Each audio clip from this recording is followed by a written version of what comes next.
Hola, buenas noches. Pues vamos a comenzar con nuestro segundo día de la semana del prematuro. No sé si se escucha. ¿Sí se escucha? Buenas noches. Ok, gracias. Bueno,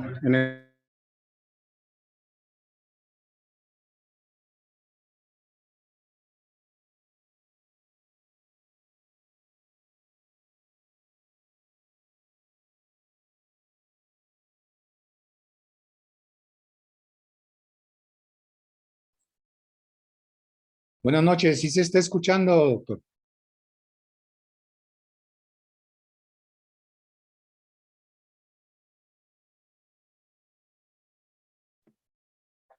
Buenas noches, sí se escucha.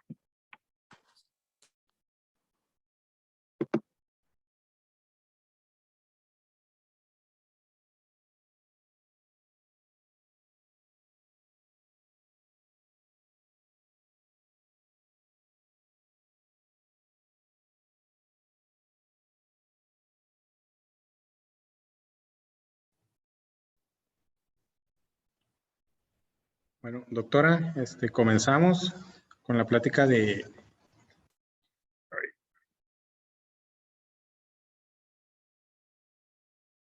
exploración genital del recién nacido. Pues esta es una serie de temas que va a estar dando la doctora. Cualquier pregunta que tengan la pueden hacer en el chat o nos pueden interrumpir. Es una plática, acuérdense que es panel de expertos. La doctora pues puede contestar cualquier pregunta. Doctora, buenas noches. Buenas noches, muchas gracias por la invitación. Y pues como ya lo compartió el doctor, vamos a hablar de exploración genital del recién nacido. Bien importante que aunque ya los bebés son recibidos por pediatras en cualquier institución, nosotros como médicos familiares y pediatras que practicamos en la consulta privada, tenemos que explorar al bebé de todo a todo. No se les pase nunca revisar genitales, créanme que pueden tener hallazgos inimaginables.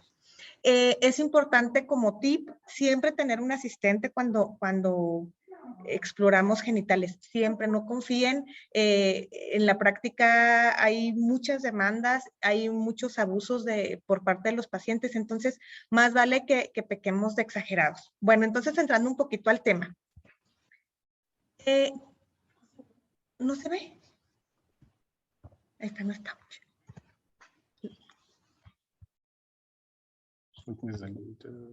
Ah, porque se fue el internet.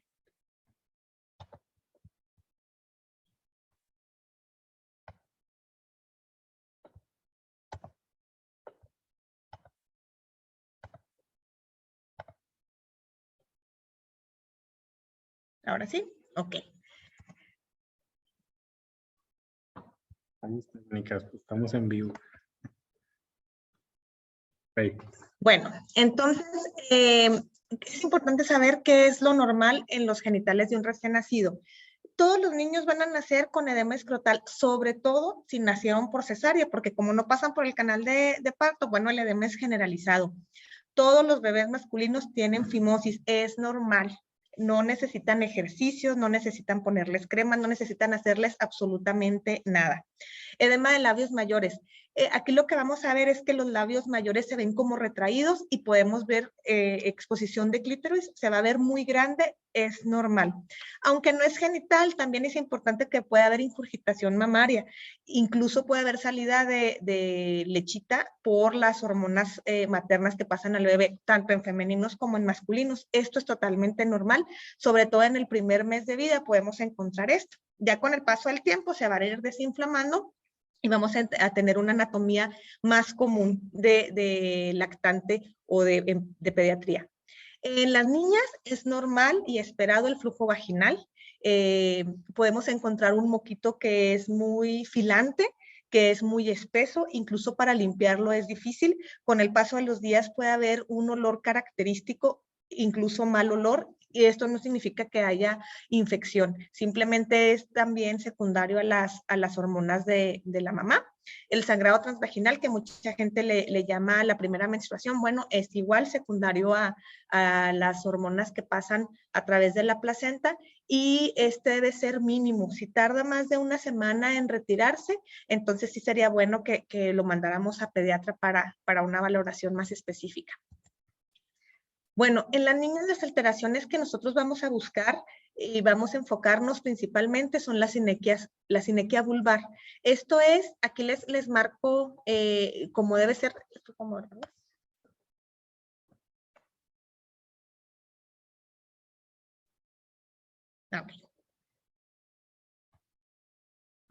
Aquí podemos ver, estos serían los labios menores y debemos de ver el introito vaginal abierto por completo. Esto no es el himen, esto es el introito vaginal. Hay sinequias parciales, que esto va a ser que más del 30% está ocluido, pero sí hay una salida. Y el total, este es muy evidente porque se ve totalmente cerrado. El tratamiento puede ser, dependiendo del grosor del tejido, puede ser con esteroides tópicos o incluso con hormonales. Sin embargo, cuando es total, normalmente sí requiere intervención quirúrgica, que finalmente es algo muy sencillo, pero sí se abre y se tiene que marsupializar, se tiene que fijar de los lados porque si no vuelve a cicatrizar y vuelve a cerrarse. Estos normalmente son asintomáticos los primeros años de vida, sin embargo, si estás al 50% o es total, puede haber infecciones de vías urinarias recurrentes y bueno, en la pubertad tenemos lo que es el hematocolpo secundario a que está cerrado el introito vaginal. Ok, el himen imperforado. Cuando nosotros exploramos a la bebé, si se fijan aquí, tenemos los labios mayores, los labios menores y está como abultadito, como si estuviera empujando hacia afuera. Esto es un himen imperforado. Aquí les puse las características. Normalmente debe estar totalmente abierto. Este es un himen anular, que solamente tiene en el centro, como que no se abrió completamente. Este es el tabicado, es uno de los más comunes. El fenestrado tiene fenestras en donde se ven muy claramente, y el posterior. Normalmente debemos de ver el orificio completo. No es necesario que introduzcamos nada, a menos que pensemos que es un tabicado. Podemos con un termómetro entrar para checar nada más que esté abierto o que haya un tabique. Igual el tratamiento puede ser hormonal o puede ser quirúrgico, dependiendo de qué tan gruesa está la pared. Bueno, en cuanto a las alteraciones en los masculinos, aquí tenemos más temas. Bueno, vamos a ver lo que es la criptorquidia. Aquí les puse, esto que vemos aquí es una foto laparoscópica en donde el testículo, estamos viendo, este es el canal inguinal. Esta parte es abdomen, el testículo está intraabdominal, no descendió. Entonces, lo que vamos a ver en la consulta es bien característico. Vamos a ver la bolsa plana. Si la bolsa está plana, aunque la mamá diga que el testículo normalmente está abajo, nos habla de que no, que la mayoría del tiempo está arriba. Entonces, si la comparamos con la otra, se ve plana. Si se fijan aquí, el tamaño del pene es normal porque la alteración, la función testicular está conservada. Después de los 6 meses de vida empiezan a haber cambios a nivel celular. Por eso es importante hacer el diagnóstico oportuno, enviarlo para que se esté operando entre los 6 meses y los 12 meses de edad. Cuando nosotros tratamos de descender el testículo, lo vamos a poder hacer, pero si lo soltamos, se vuelve a subir. Es bien característico. Tenemos que hacer el reflejo cremasteriano, que acuérdense que es darle un pellizquito a nivel del muslo interno o estimular, y va a jalar el testículo hacia arriba. Ya no lo vamos a encontrar, a diferencia del otro. Si se fijan, este pene tiene fimosis, es una fimosis fisiológica.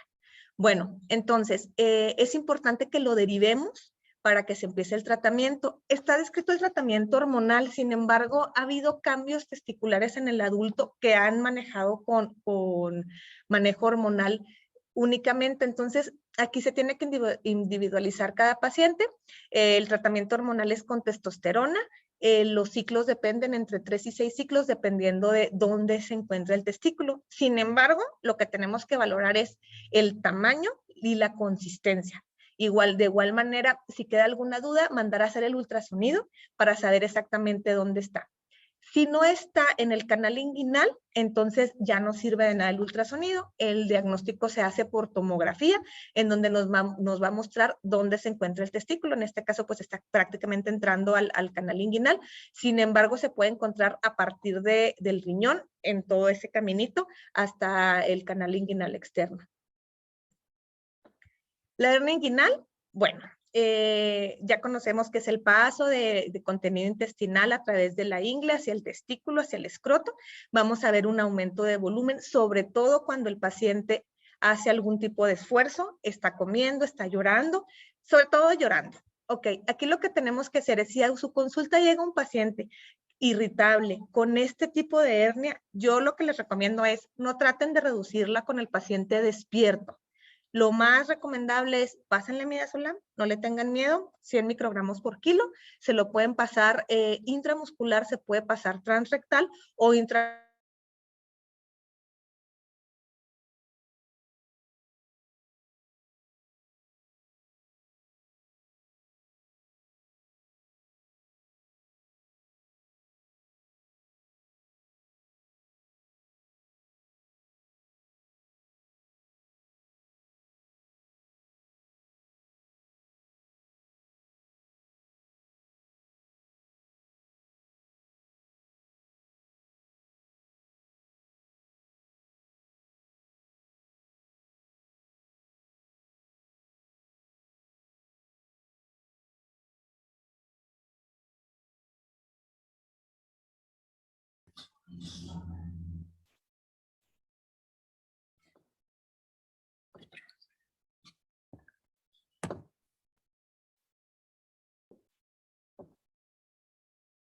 Ahí vamos, se desconectó un poquito el internet. Sí, doctora.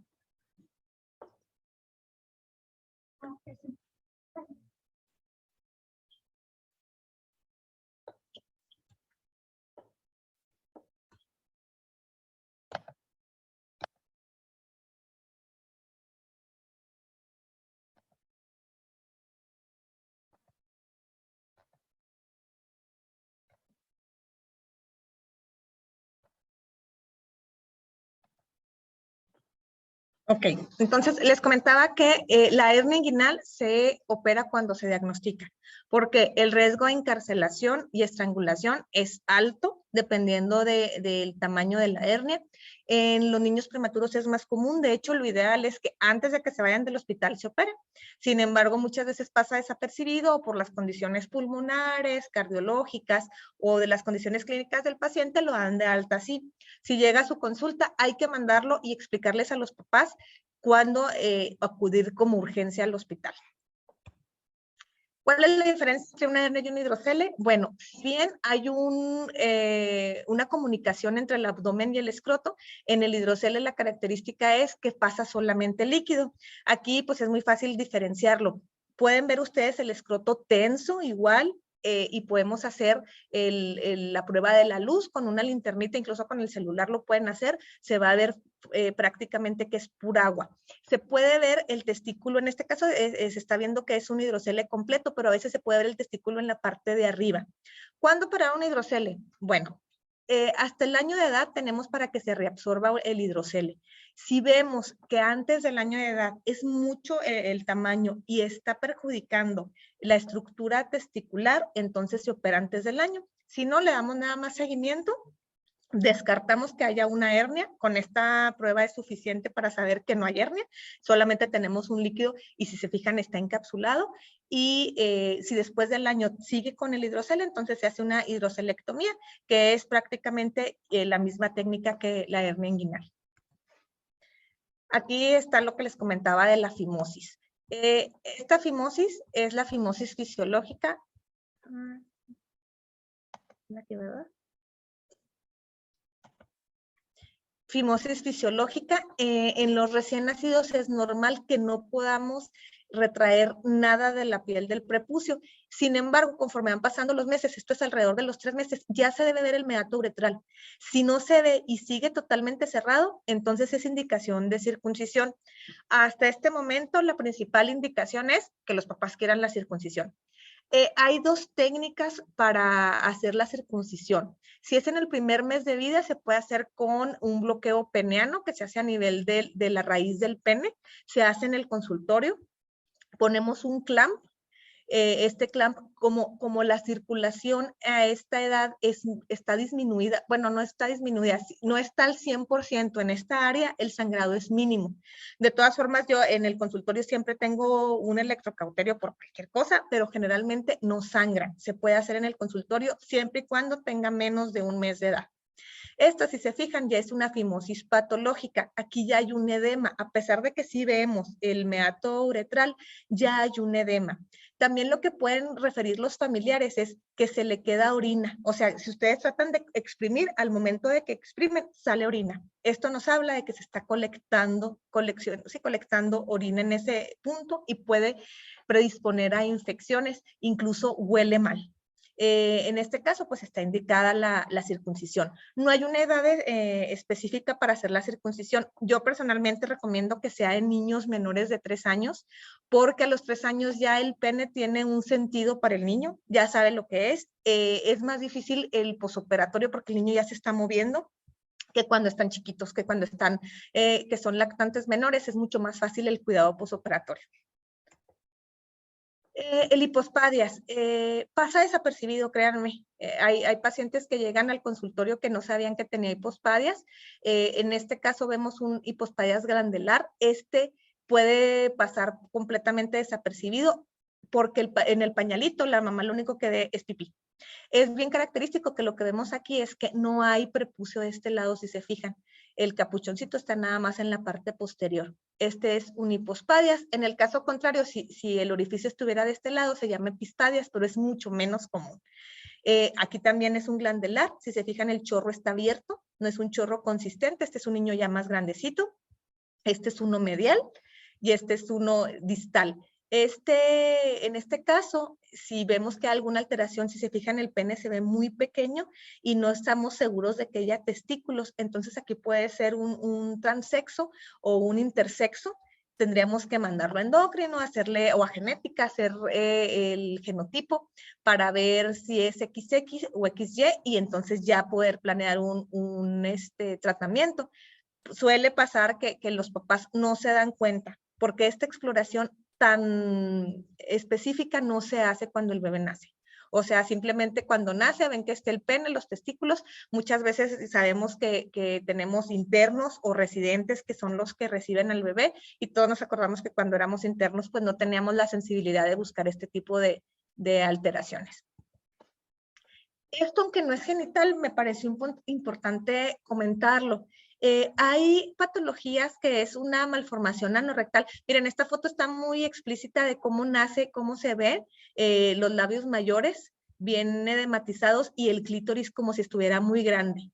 Esto no es un micropene, me han mandado pacientes pensando que esto es un micropene, no, es el clítoris que está muy edematizado y si se fijan, el periné es muy corto, aquí está el orificio vaginal y aquí está el ano, es muy cortito. Esto se llama ano anterior, ano ectópico anterior. Estos pacientes, cuando son niñas que tienen infecciones vulvares de repetición, tienen secreción maloliente, tienen eritema alrededor porque hay un contacto con la materia fecal. Si es niño, lo más común es que puede haber irritación, pero pues sabemos que los genitales son externos, entonces hay un estreñimiento. Son niños que requieren supositorios o requieren estimulación rectal para que puedan evacuar diario. Hay otra patología que se llama asa de cubeta. También me han llegado pacientes así que no se han dado cuenta ni los papás. La única diferencia es que el ano está situado normalmente, pero hay un canalito de piel, que es lo que semeja a la asa de cubeta donde cargamos la cubeta. Es un pedacito de piel que no permite las evacuaciones correctamente. Eso es totalmente quirúrgico. Este también es quirúrgico. Se tiene que descartar que hay alguna malformación en esta parte, que pues no alcanzamos a ver nada. y lo que se hace es que se hace una anorrectoplastia sagital posterior y se mueve más o menos a este nivel el ano donde debería estar. Estos pacientes requieren posteriormente dilataciones y una serie de cosas de tratamientos en el domicilio, pero aquí lo más importante es que sepamos y que identifiquemos y que expliquemos a los papás, sobre todo en las niñas. Si por alguna razón no se puede operar en ese momento de la malformación anorrectal, llámese que no tenemos el material en el seguro o que los papás no quieren, no tienen los medios, lo que sea, tenemos que valorar si es necesario derivar, hacer una colostomía, porque si no, la infección de vías urinarias y de vulvitis va a ser persistente y con daño renal posterior. Entonces tenemos que cuidar principalmente pues, el riñoncito y los genitales internos de la bebé. Esta es la charla que les traje, es algo muy sencillo, recomendaciones y tips, pues lo principal es desnuden al niño por completo, quiten el pañal, véanlo, siempre tengan a su asistente, ya sabemos de los casos que ha habido aquí en la ciudad de pediatras que han terminado mal por una exploración genital sin un asistente al lado, sin una enfermera al lado.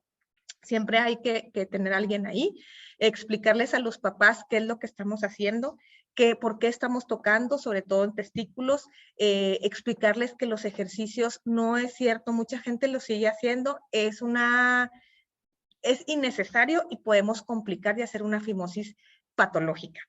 Y pues no sé si tengan alguna duda, esto es algo muy general, lo importante es que se queden, el mensaje es, quiten el pañal, descúbranlo, la posición para los genitales femeninos en niñas lactantes es la posición de la ranita, no sé si así se llame, pero así les digo yo a mis niñas, que es juntar los piecitos y automáticamente se va a abrir.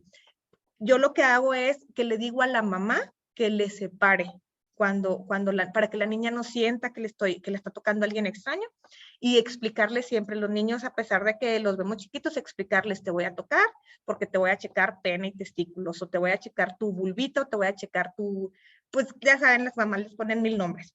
Es importante que lo hagamos porque podemos evitar muchas patologías, diagnosticar a tiempo y entonces derivar al especialista. No sé si hay alguna duda o algún comentario que quieran externar.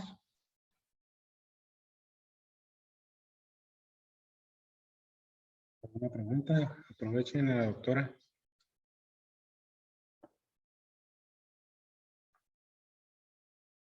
Pues realmente este es un tema que nada más hay que derivar, todo es de usted. Sí. Nada más hay que diagnosticarlo, bien el diagnóstico para que no batallen y realmente usted es lo que Sí. hace el tratamiento. Te digo que sí puede iniciarse el tratamiento tópico con esteroides y con hormonales, pero personalmente tienen que ser papás muy apegados. A veces nuestra población no. Entonces, igual en la criptorquidia, el tratamiento hormonal tiene que ser vigilado.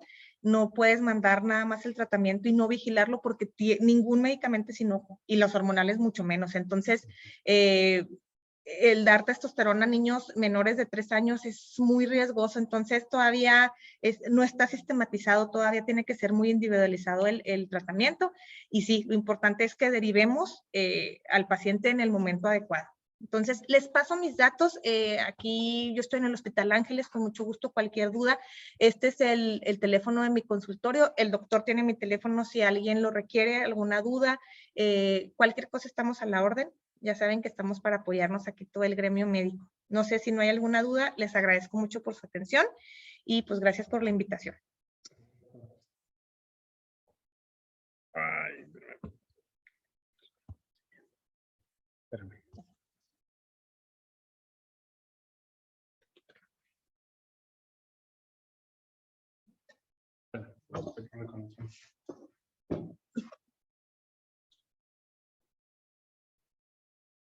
Una pregunta, doctora. ¿Sí? Fuera tan amable de ¿Qué decirnos si existen las primeras Ay, imágenes. pensé que ya le supiera. Se estaba viendo cuando estaba exponiendo lo referente a las imágenes normales de escroto y edema escrotal y flujo vaginal y todo eso. Sí.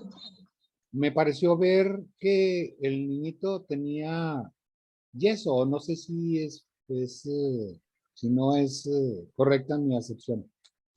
A ver, En los en miembros. la imagen. En esta. En esa, exactamente. Sí, tiene yesos.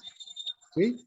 Parece, sí. Mi, Yo creo que la verdad es que no recuerdo esta foto de cuándo es, pero seguramente fue un pie equinovaro.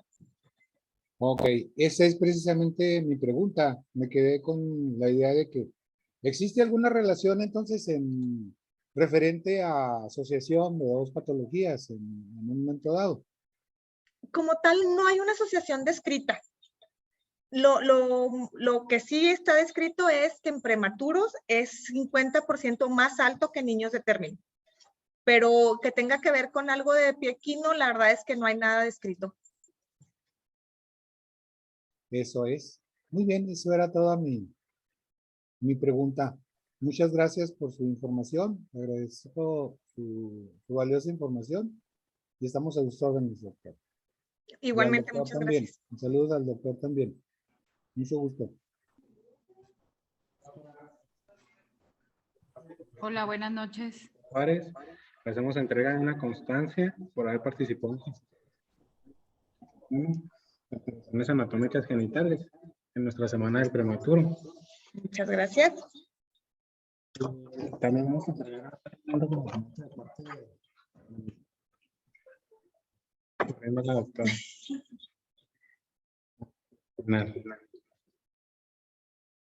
Bueno, si no hay alguna otra duda, les agradezco mucho su atención y cualquier duda estamos a la orden.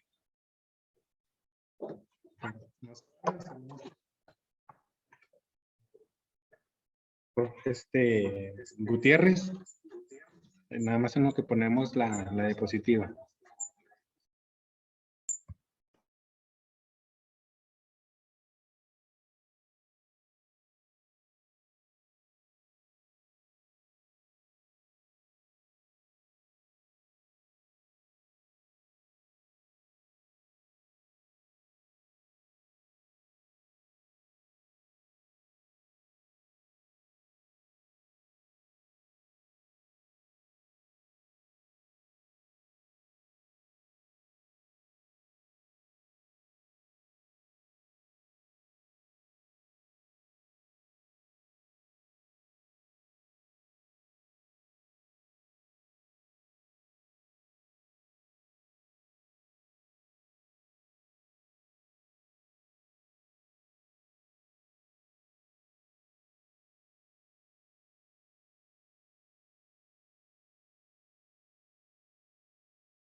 Bueno, buenas noches. Ya estamos listos para comenzar.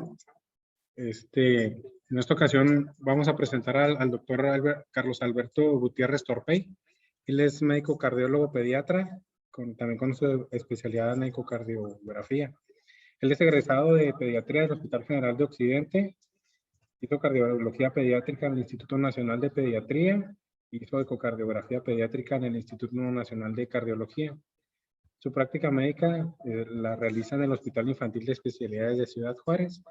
Y pues ya saben, ¿verdad? De aquí para allá y de allá para acá, para todos lados, ¿verdad? Así es. Damos la bienvenida de parte del Colegio de Médicos Familiares de Ciudad Juárez, del municipio, para dar a la doctora, como representante, la doctora Carmen.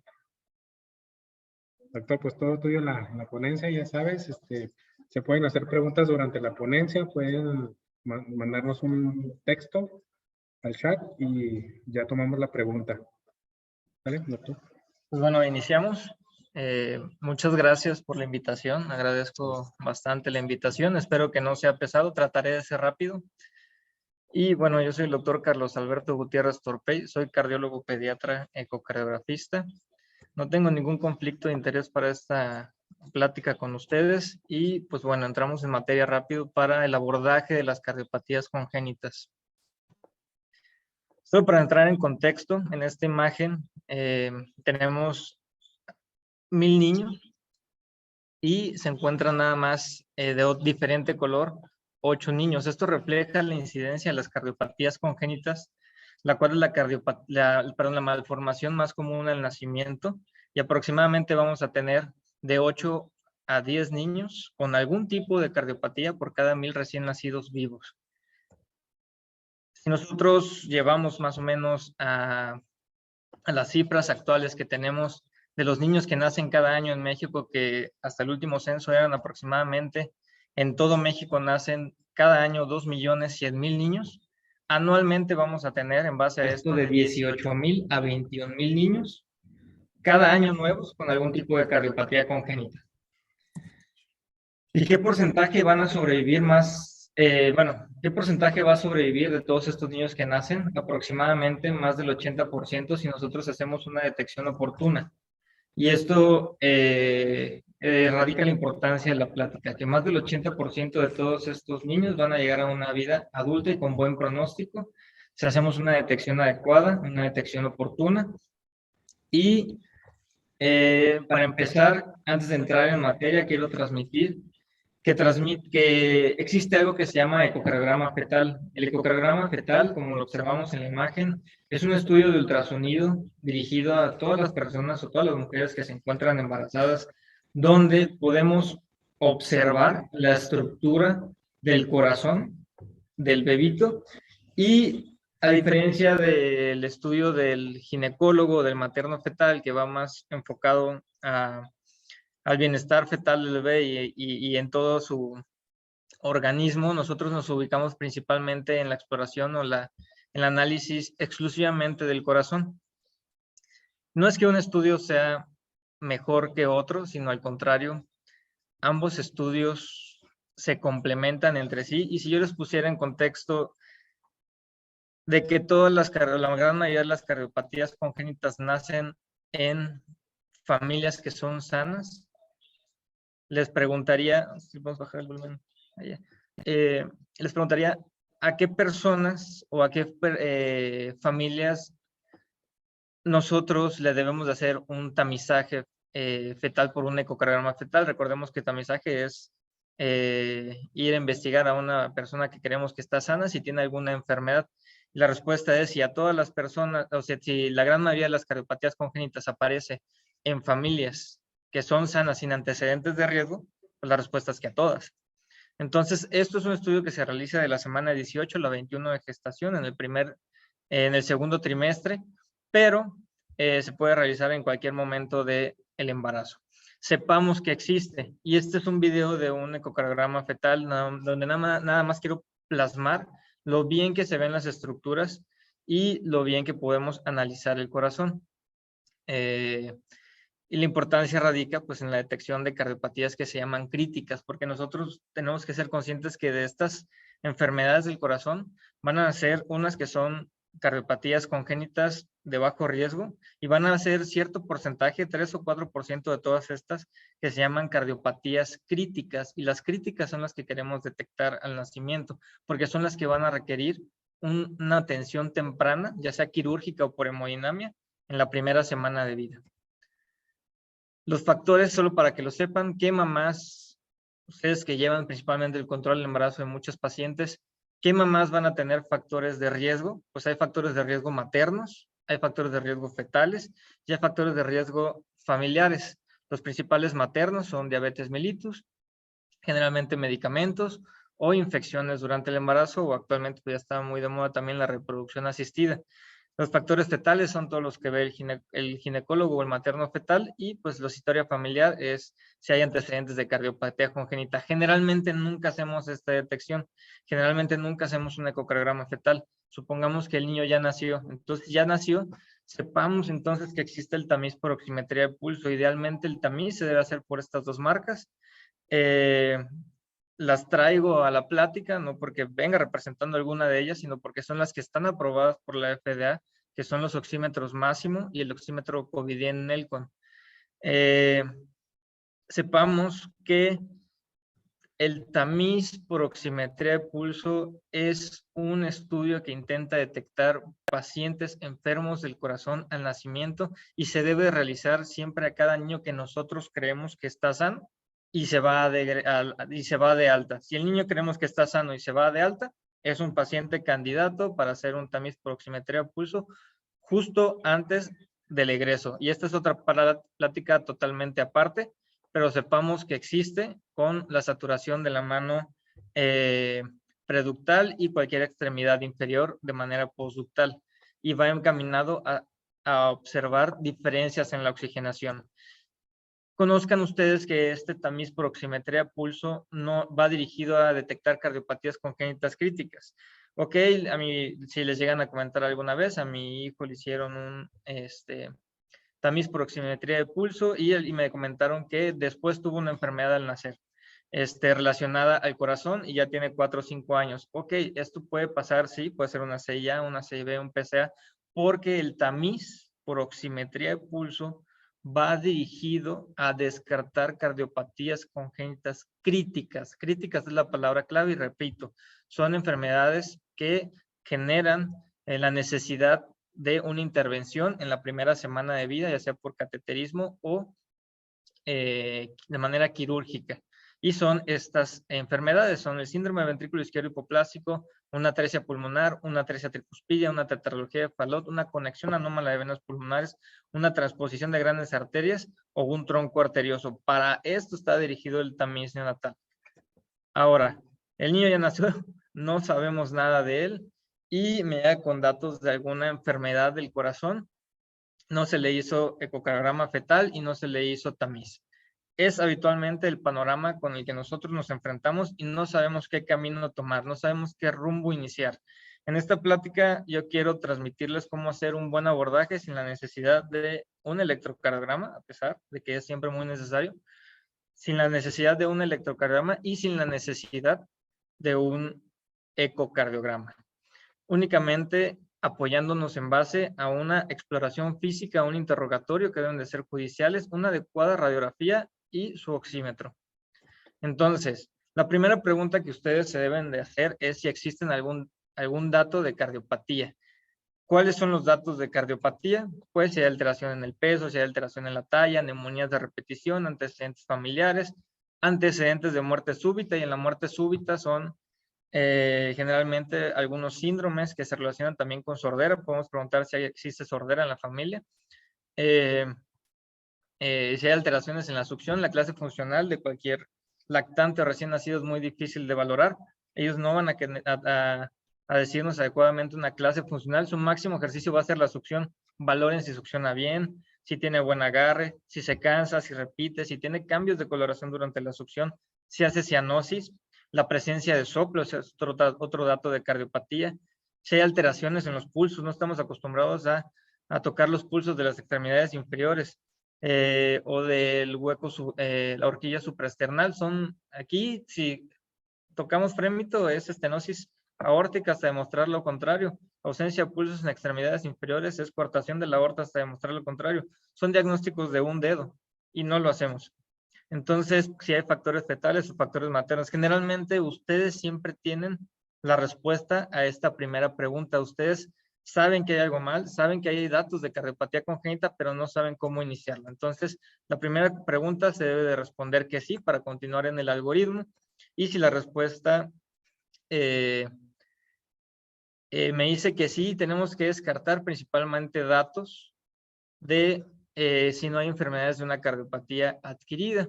Este no va a ser el caso porque vamos a estar evaluando cardiopatías congénitas y recordemos que cardiopatías adquiridas, la número 1 va a ser la enfermedad de Kawasaki, la número 2 fue desplazada por la enfermedad de Kawasaki es la fiebre reumática y actualmente en boga las lesiones coronarias que tenemos por el síndrome multiinflamatorio sistémico. Entonces, tenemos datos de cardiopatía congénita, no es de nada adquirido y entonces vamos a utilizar nuestro oxímetro y también pues la inspección, ¿no? Exploración física, es básico. Si el paciente no tiene cianosis, quiere decir que satura más del 90%, yo le tomo una radiografía y si en la radiografía tiene un flujo pulmonar normal, tenemos que aprender a valorar el flujo pulmonar normal. Ahorita voy a presentar unos ejemplos, pero si no tiene cianosis, satura más del 90%, el flujo pulmonar es normal, habitualmente estoy pensando en estenosis aórtica, estenosis pulmonar o coartación de la aorta. No sé cuál sea exactamente, eso me va a orientar la exploración física y el electrocardiograma, pero todas comparten generalmente el mismo manejo y eso es lo importante. A pesar de no saber cuál es, yo puedo empezar un manejo. Si no tiene cianosis, tiene datos de cardiopatía y en la radiografía tengo un flujo pulmonar incrementado, son niños que generalmente van a tener datos de insuficiencia cardíaca y va a ser una comunicación interauricular, va a ser una comunicación interventricular, puede ser un conducto arterioso, puede ser un canal atrioventricular. Estas pueden ser mis opciones y todas comparten el mismo tratamiento, generalmente el inicio de diuréticos. Ahorita vamos a hablar de eso. O el polo opuesto, pacientes que tienen datos de cardiopatía, que son datos congénitos y tienen cianosis, es decir, mi saturación va a ser menos del 90%. Voy a tomar una radiografía y si el flujo pulmonar se presenta disminuido, podemos hablar de una atresia tricuspidia, podemos hablar de una atresia pulmonar o de tetralogía de Fallot, es decir, cardiopatías congénitas cianógenas de flujo pulmonar disminuido. Y estas comparten la base del mismo manejo. Y por último, el algoritmo termina, que me gustaría que todos le tomen un screenshot o una foto de este algoritmo porque los puede sacar de algún apuro. En aquel paciente que tiene datos de cardiopatía, que son datos con alteraciones que nosotros pensamos que vienen del nacimiento, tiene cianosis, es decir, satura menos del 90% y tiene flujo pulmonar incrementado. Mis opciones diagnósticas pueden ser una conexión anómala total de venas pulmonares, una transposición de grandes vasos y un tronco arterioso. Entonces, en base a eso, les traigo el caso 1. Paciente con cianosis o sin cianosis. ¿Qué piensan ustedes? Satura 95%. Sin cianosis, ¿no? Entonces, si no tiene cianosis, les presento esta radiografía. ¿Qué les parece el flujo pulmonar? Disminuido, incrementado, normal. Esta es una radiografía con un flujo pulmonar normal. Vean cómo tiene una prominencia del arco aórtico. Se ve mucho más ensanchado en la parte superior. Entonces, tenemos sin cianosis, es una sospecha de una cardiopatía congénita, sí, acianógena de flujo pulmonar normal. Mis opciones diagnósticas, ¿cuáles son? Exactamente las que estaban pensando, estenosis aórtica, estenosis pulmonar y coartación de la aorta. Así de sencillo es el abordaje de las cardiopatías congénitas. Entonces, es muy válido que tú en tu referencia le pongas, en base a mi radiografía, y en base a mi exploración física y en base a la oxigenación, sospecho de una cardiopatía congénita acianógena de flujo pulmonar normal. Mis posibles opciones diagnósticas son estenosis aórtica, estenosis pulmonar o coartación de la aorta. Y es una excelente referencia. Generalmente estas enfermedades del corazón o estas cardiopatías tienen un carácter obstructivo. No hay ningún medicamento que pueda abrir algo obstructivo, que es una obstrucción mecánica. Estos van a requerir cirugía o cateterismo. Si es crítico me refiero a casi atrésico, que está casi cerrado en su totalidad, son enfermedades de las cuales vamos a requerir el uso de prostaglandinas y de nada nos va a servir el famoso paquete cardio con furosemide, espironolactona y captopril. Son urgencias quirúrgicas o hemodinámicas. El caso número 2, con cianosis o sin cianosis. Sin cianosis, satura 96%. ¿Cómo ven esta radiografía? Ahora que le están poniendo más atención y la pueden comparar con la anterior. Tiene el flujo pulmonar incrementado, la vascularidad pulmonar. ¿Cómo saber si tiene el flujo pulmonar incrementado? Generalmente de la línea medio clavicular se extiende a la periferia y el del tercio superior del tórax también llega a la vasculatura pulmonar.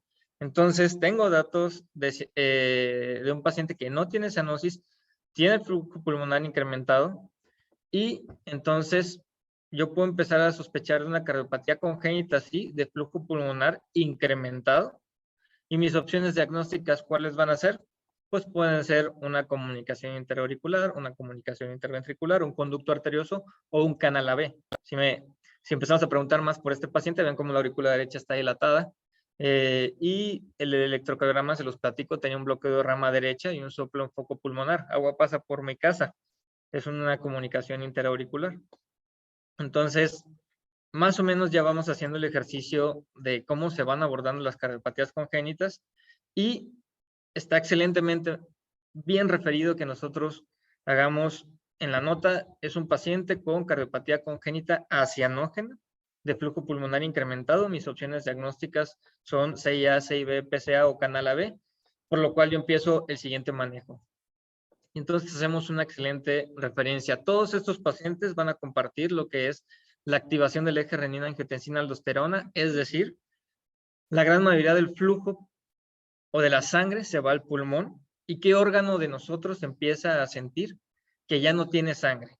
El riñón. Entonces, si yo tengo el riñón hipoperfundido, no porque me falte sangre, no porque esté hipovolémico, sino porque la gran mayoría de volumen está en el pulmón por un cortocircuito de izquierda a derecha, se activa el eje renina-angiotensina-aldosterona. Si yo no tenía ningún sangrado, ninguna falta de volumen, y activo el eje renina-angiotensina-aldosterona, comienzo a reabsorber sodio, a secretar potasio e incrementar el volumen, ¿qué creen que va a pasar? ¿Va a haber más volumen? Sí. ¿Me hacía falta más volumen? No. ¿Dónde estaba todo el volumen? En el pulmón. Y entonces, ¿a dónde se va a ir todo el nuevo volumen que se está reabsorbiendo? Pues al pulmón, y se vuelve un círculo vicioso. Entonces nosotros tenemos que, no es que dejemos furospirocapto, sino que tenemos que romper el eje renina-angiotensina-aldosterona y en lugar de decir furospirocapto, en base a su fisiopatología debemos de recetar captopril, espironolactona y furosemide. En ese orden deberíamos decirlo. Entonces no importa si es CIA, no importa si es CIB, no importa si es un conducto, cualquiera de las tres, incluyendo el canal AB, se van a beneficiar si tú inicias furosemide, espironolactona y captopril. Y ya vas ganando 1-0. Entonces, el caso 3, vamos a empezar a hablar de las pacientes que tienen cianosis, satura 75%. ¿Ok? Yo les muestro esta radiografía. Se ve muy oscura. Las pacientes que no tienen flujo pulmonar, es decir, que tienen el flujo pulmonar disminuido, tienden a presentar estas radiografías con los campos pulmonares muy oscuros. Entonces, si es un niño, con los datos que respondimos de las preguntas sospechosas para ver si tiene posibilidades de tener cardiopatía congénita y tiene esta saturación y tiene esta radiografía, pues tenemos una radiografía de flujo pulmonar disminuido donde mis opciones diagnósticas son atresia tricuspidia, atresia pulmonar y tetralogía de Fallot. Y no es que estas sean las únicas cardiopatías, sino esto siempre va a ser lo más común. Y generalmente de aquí no te vas a salir. Y con esto yo ya voy pensando que en mi análisis le voy a poner, bueno, antes de eso, son pacientes que generalmente van a presentar algunos acropaquias, van a presentar cianosis, que en muchas ocasiones van a ser difíciles de ver. Y si sabemos que tiene acropaquias, la presencia de acropaquias me va a decir indirectamente que es un paciente que tiene cronicidad en la desaturación, es decir, que al menos lleva 6 meses desaturado. Por eso no tiene acropaquias del nacimiento.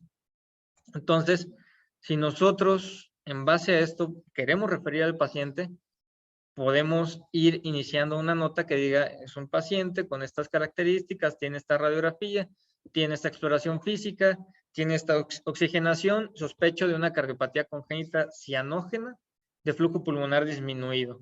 Y todas estas tienen la característica de que no hay flujo sanguíneo hacia los pulmones y por lo tanto, pues el paciente está vivo, de alguna forma tiene sangre en los pulmones. Es decir, eso va intrínseco que van a ser dependientes de un conducto arterioso que los mantiene vivos.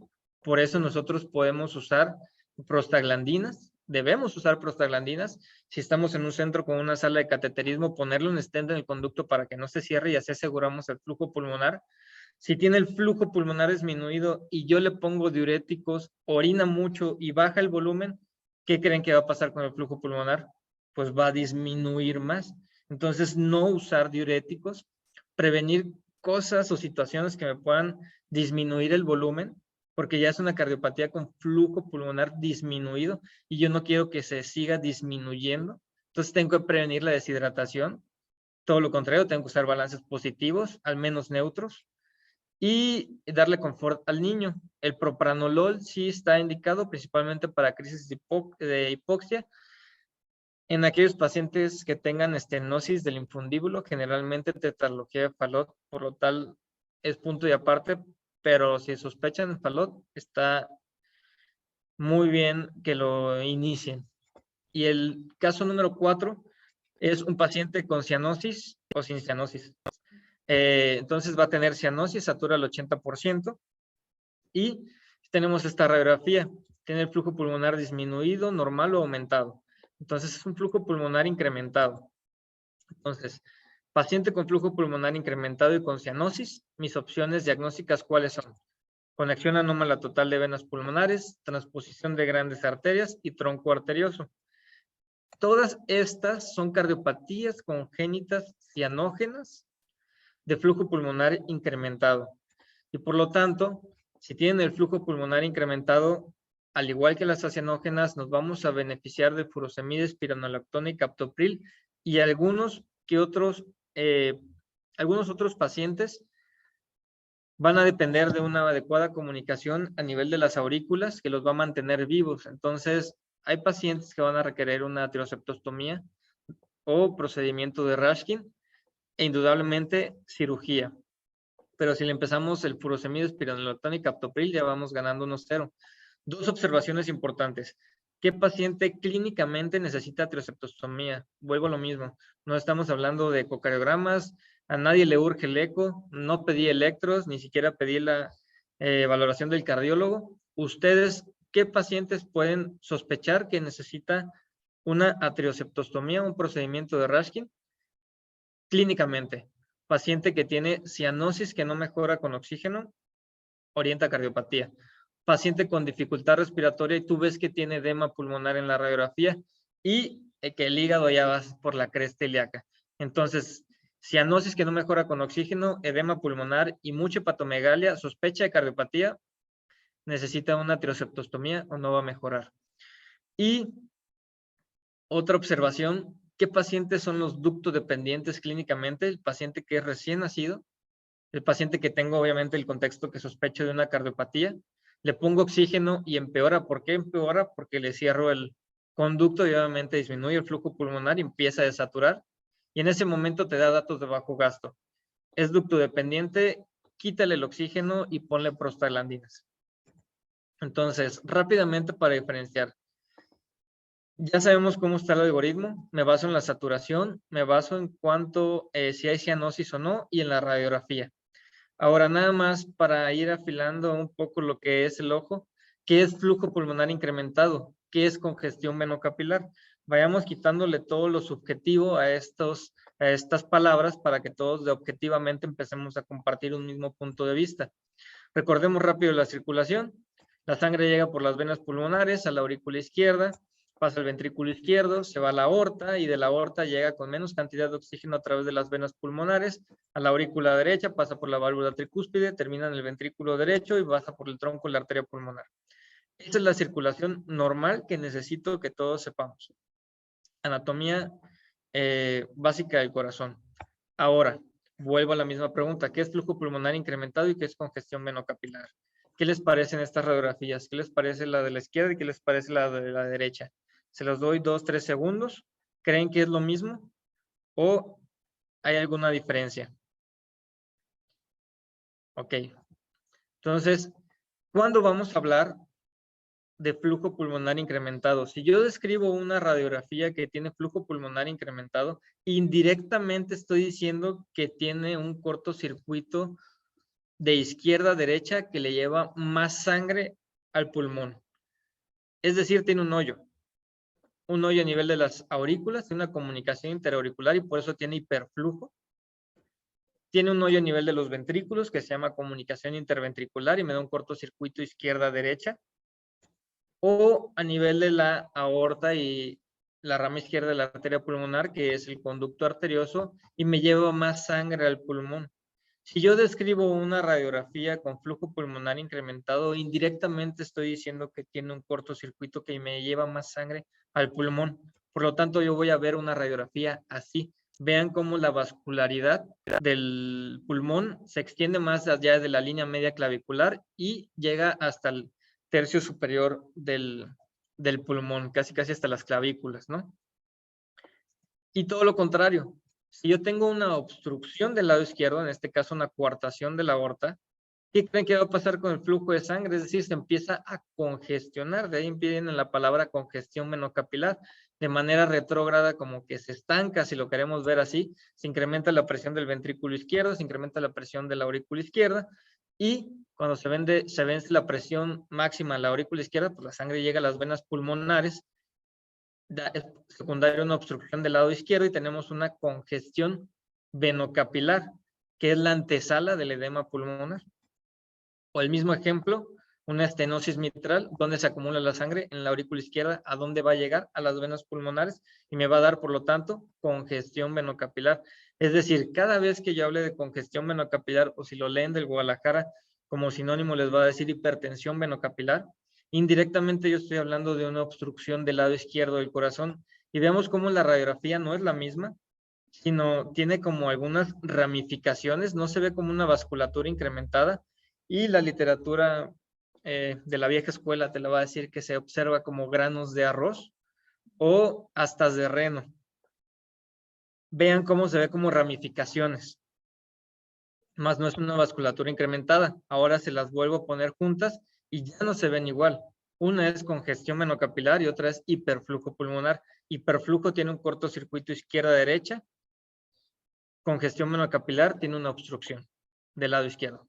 Por lo tanto, hiperflujo se va a beneficiar de diuréticos, obstrucciones, es quirúrgico o hemodinámico. ¿Existe otro abordaje? Sí. Solo me gustaría que se queden con el que ya platicamos. Sin embargo, les traigo esta diapositiva también, por si ustedes se quieren apoyar todavía más de la radiografía. Existen algunas cardiopatías congénitas sin cianosis que me pueden hacer cardiomegalia, otras que no me hacen cardiomegalia, no les voy a mencionar para no confundirnos con lo que ya platicamos, y otras que tienen cianosis y también pueden hablar de la presencia o ausencia de cardiomegalia y las alteraciones en el flujo pulmonar. Y me pueden llevar a distintas o orientar a distintas cardiopatías. Entonces, prácticamente eso es todo. El abordaje de las cardiopatías congénitas es algo muy extenso. Trato de hacerlo sencillo. Solo necesitan un oxímetro, una adecuada exploración física, un interrogatorio y su radiografía. Creo que todos tenemos acceso a eso. Y lo más importante es que no pierdan el orden. Si ustedes no pierden el orden y se apoyan tal vez de este algoritmo, pueden hacer un muy buen abordaje, pueden iniciar un muy buen manejo y referirlo oportunamente, y no solo referirlo a ver qué sale el eco, ¿no? Sino yo ya sé que mis opciones diagnósticas pueden ser estas. Y entonces ya se convierte en un reto para ti con tu exploración física, atinarle al diagnóstico. Es todo, muchas gracias. Les agradezco la invitación.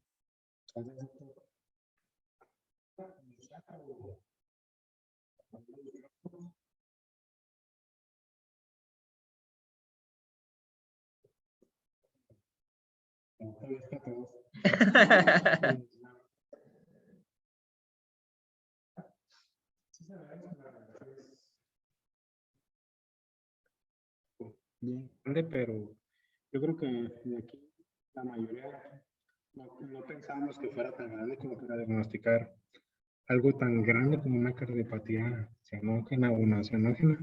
Y el oxímetro, pues vaya, es Ya te estamos haciendo un poco de diagnóstico.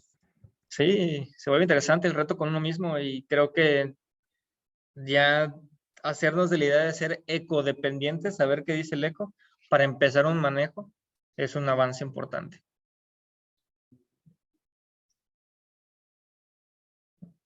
Pero nadie quiere hacer una pregunta. ¿Qué pasa?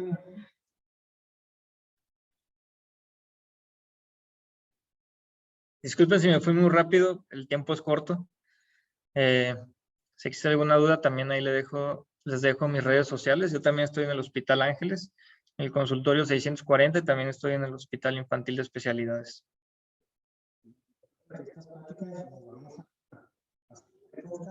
Estamos ahí apenas viendo la manera en Facebook. Estamos creando unos grupos, la doctora Isela y yo, y no se van a perder para que no se preocupen de eso. Pues parece que nadie quiere hacer preguntas, doctor. La que quiera la plática se la paso, me escriben y se las paso.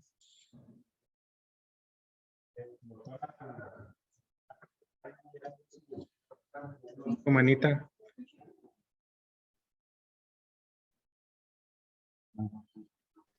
Ahí, ¿verdad? Sí. Ok.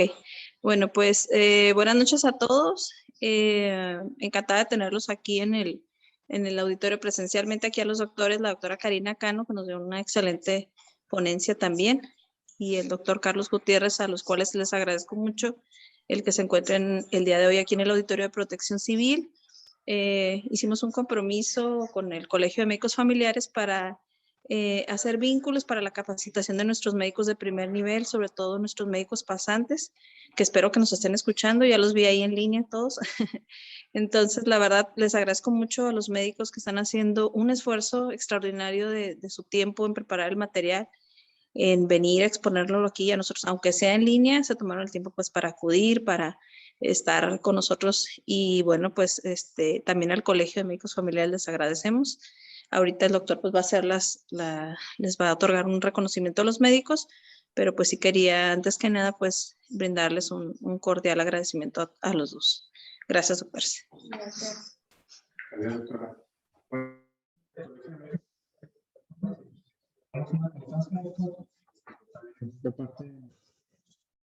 Muchas gracias.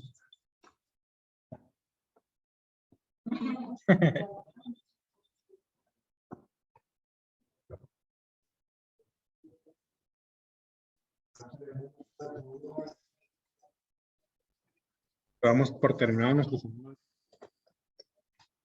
Es cuanto por nuestra parte. Tenemos al municipio las facilidades de prestarnos su auditorio del punto. Están invitados el día de mañana, es con la doctora Daniela Pérez, neonatóloga. Hay espacio para que vengan en físico. Nada más confíamenos, por favor. Doctor, muchas gracias.